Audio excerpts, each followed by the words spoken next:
नमस्कार। आज के इस दिलचस्प विश्लेषण में हम बात करेंगे एक ऐसे प्राचीन चमत्कार की जो आधुनिक विज्ञान के लिए भी एक बहुत बड़ी पहेली बना हुआ है। हम बात कर रहे हैं बिग टेम्पल के नाम से मशहूर बृहदेश्वर मंदिर की। यह महज कोई पुरानी इमारत नहीं है, बल्कि अपने आप में एक जीता जागता इतिहास है। तो आइए इस सफर की शुरुआत करते हैं।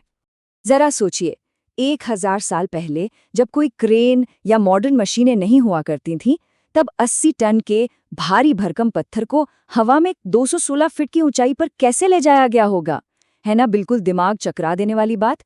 ये एक ऐसा नामुमकिन सा लगने वाला कारनामा है जिसने सदियों से दुनिया भर के इतिहासकारों और इंजीनियरों को हैरान कर रखा है।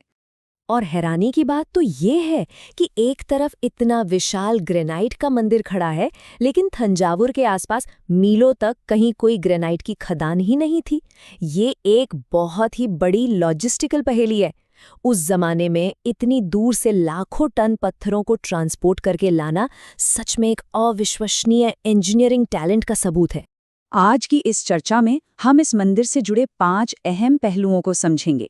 इसका इंजीनियरिंग चमत्कार, महान चोल साम्राज्य का निर्माण, इसकी अद्भुत वास्तुकला, विशाल शिवलिंग और नंदी, और अंत में इसकी जीवंत संस्कृति और विश्व धरोहर का दर्जा। तो चलिए सबसे पहले बात करते हैं बृहदीश्वर मंदिर के इस बेमिसाल इंजीनियरिंग चमत्कार की। 216 ये सिर्फ एक नंबर नहीं है, बल्कि इस मंदिर के मुख्य टावर की ऊंचाई है 216 फीट। वो भी 11वीं सदी में बिना किसी सीमेंट का इस्तेमाल किए, सिर्फ पत्थरों को एक दूसरे के साथ फंसाकर तैयार किया गया। ये सच में हमारे रोंगटे खड़े कर देता है। ये आज भी भारत के सबसे ऊंचे मंदिर टावरों में गिना जाता है।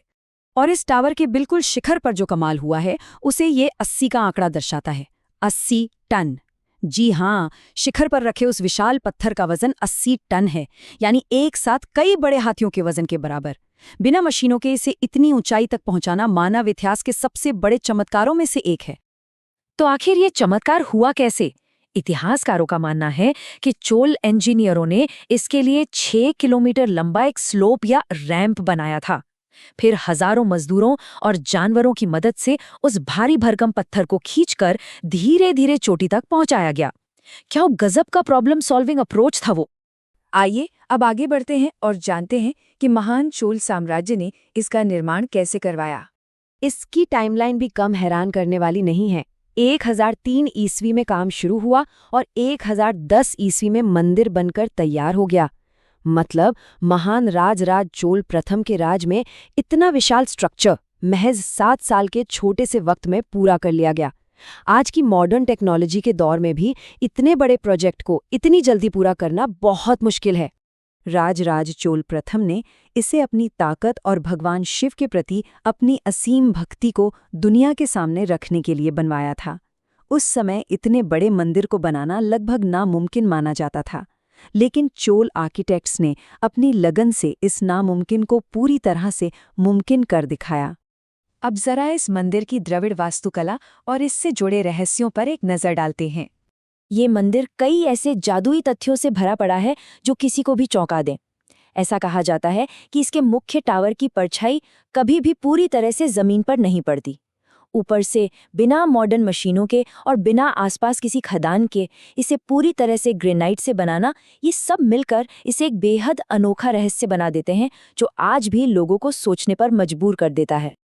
चलिए अब चलते हैं इसके सबसे पवित्र हिस्से की तरफ, यानी इसके विशाल शिवलिंग और नंदी प्रतिमा की ओर। मंदिर के गर्भगृह में भारत के सबसे बड़े शिवलिंगों में से एक विराजमान है। वहां जाते ही जो एक गहरी आध्यात्मिक शांति और एक खास तरह की एनर्जी महसूस होती है ना, उसे शब्दों में बांधना मुश्किल है। ये सिर्फ पत्थरों की भव्यता नहीं है, बल्कि वो पवित्र ऊर्जा है जो इस पूरी जगह को इतना खास बना देती है। और फिर आता है नंबर 16, जो जुड़ा है भगवान शिव के वाहन नंदी के विशाल आकार से। यहाँ मौजूद नंदी की प्रतिमा 16 फीट लंबी और 13 फीट ऊंची है। इतनी विशाल और भव्य कि इसे देखते ही इंसान मंत्रमुग्ध हो जाए। लेकिन असली बात तो ये है कि ये विशाल नंदी प्रतिमा अलग अलग पत्थरों को जोड़कर नहीं, बल्कि सिर्फ एक ही विशाल पत्थर को तराश कर बनाई गई है। जरा सोचिए, एक ही पत्थर से इतनी बड़ी और खूबसूरत मूर्ति उकेरने के लिए उस दौर के कलाकारों में कितना गजब का हुनर और कितना असीम धैर्य रहा होगा। और अब बात करते हैं इसकी जीवंत संस्कृति और विश्व धरोहर के दर्जे की। इस मंदिर की अहमियत सिर्फ भारत तक सीमित नहीं है। यूनेस्को ने इसे ग्रेट लिविंग चोला टेम्पल्स के तहत एक वर्ल्ड हेरिटेज साइट का दर्जा दिया है। ये इस बात का सबसे बड़ा सबूत है कि ऐतिहासिक और सांस्कृतिक रूप से ये जगह पूरी दुनिया के लिए कितना अनमोल खजाना है। सबसे खास बात यह है कि ये महज कोई पुरानी इमारत नहीं है, बल्कि आज भी जिंदा है। इसके अंदर मौजूद खूबसूरत भित्ति चित्र या फ्रेस्को आर्ट आज भी चोल काल के नित्य और जीवन की कहानियां सुनाते हैं। सदियों से ये शिक्षा और कला का केंद्र रहा है और आज भी महाशिवरात्रि जैसे भव्य आयोजनों के जरिए यहाँ की संस्कृति बिल्कुल जीवंत है। तो अंत में एक बहुत ही बड़ा और दिलचस्प सवाल, आज की मॉडर्न इमारतें जहां 100 साल भी मुश्किल से टिक पाती हैं, वहीं ये 1000 साल पुराना स्मारक आज भी उतनी ही शान और मजबूती से कैसे खड़ा है? बृहदेश्वर मंदिर सिर्फ पत्थरों का ढांचा नहीं है, बल्कि हमारे गौरवशाली इतिहास की वो मिसाल है जो हमें हमेशा अचंभित करती रहेगी। इसी विचारोत्तेजक सवाल के साथ आज का ये विश्लेषण हम यहीं समाप्त करते हैं। उम्मीद है आपको ये सफर बेहद पसंद आया होगा।